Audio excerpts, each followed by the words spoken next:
মঞ্চে উপস্থিত সভার সভাপতি ও ওলামায়ে কেরাম এবং সমস্ত শ্রোতা মণ্ডলীকে জানাই আমি আমার আন্তরিক সালাম। আসসালামু আলাইকুম। আমার বক্তব্যের বিষয় হলো ইসলামের শিক্ষার প্রতি গুরুত্ব। অনেকেই বলে থাকেন ইসলাম শিক্ষার গুরুত্ব দেননি। আসলেই কি তাই? মানুষ যদি ইসলামের শিক্ষা না করে তাহলে কি সেটা ইসলামের দোষ? আসুন আমরা জেনে নিই ইসলামের শিক্ষার প্রতি গুরুত্ব কতটা দিয়েছে। এমন একটা যুগ ছিল যাকে জাহেলিয়াতের যুগ বলা হতো। সেই যুগে মানুষ অন্ধকারে ডুবে গিয়েছিল, নিজের সৃষ্টিকর্তাকে ভুলে গিয়েছিল, চারিদিকে অন্যায় বিরাজ করছিল। তখন প্রিয় নবী চিন্তা করতে লাগলেন কি করে এদের সঠিক পথে নিয়ে আসা যায়, কি করে এদের আলোকিত পথে নিয়ে আসা যায়। তখন তিনি হেরা পর্বতের গুহায় ধ্যানমগ্ন অবস্থায় কাটাতে লাগলেন। একদিন হযরত জিবরাইল আলাইহিস সালাম এলেন এবং বললেন, হে মুহাম্মদ পড়ুন, অর্থাৎ ইকরা, অর্থাৎ পড়ো। যদি মানুষ না শেখে, না বিদ্যা গ্রহণ করে, তাহলে তারা অন্ধকার পথ থেকে বেরোতে পারবে না। তাই আল্লাহ পাক কোরআনুল কারীমে কি বলেছেন আমরা জেনে নিই। ইকরা বিসমি রাব্বিকাল্লাযী খলাক, পড়ুন আপনার রবের নামে যিনি সৃষ্টি করেছেন। খলাকাল ইনসানা মিন আলাক, সৃষ্টি করেছেন মানুষকে জমাট রক্ত থেকে।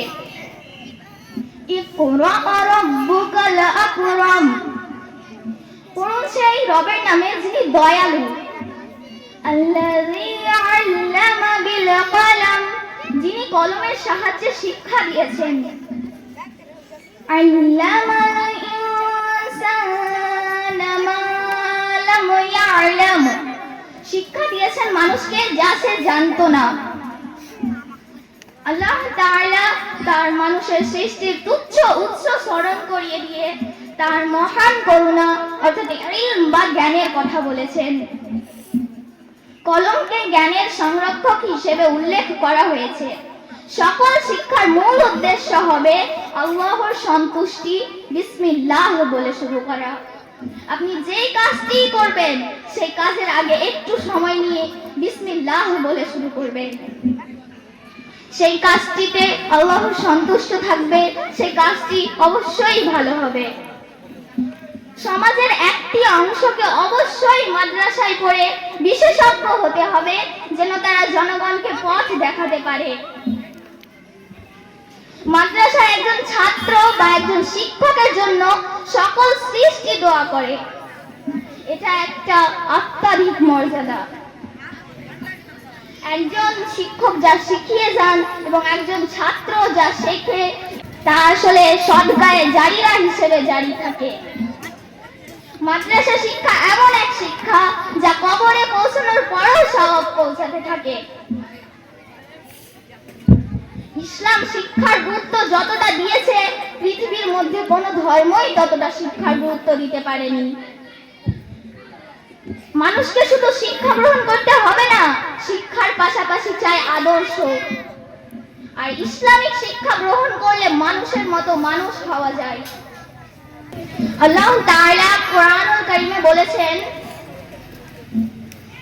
কুল হাল ইয়াস্তাউিল্লাযীনা ইয়া'লামুনা ওয়াল্লাযীনা লা ইয়া'লামুন, বলুন তারা কি সমান হতে পারে, যারা জানে এবং যারা জানে না?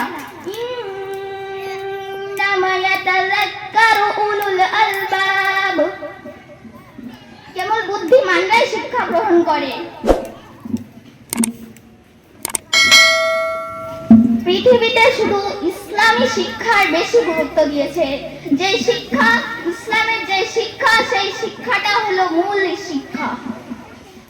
আপনি স্কুল শিক্ষা করবেন, তার পাশাপাশি মাদ্রাসা শিক্ষা করারও চেষ্টা করবেন। এই বলে আমি আমার বক্তব্য শেষ করছি। আসসালামু আলাইকুম। আপনারা সবাই আমার জন্য দোয়া করবেন যদি আমি দ্বীনি শিক্ষায় চলতে পারি।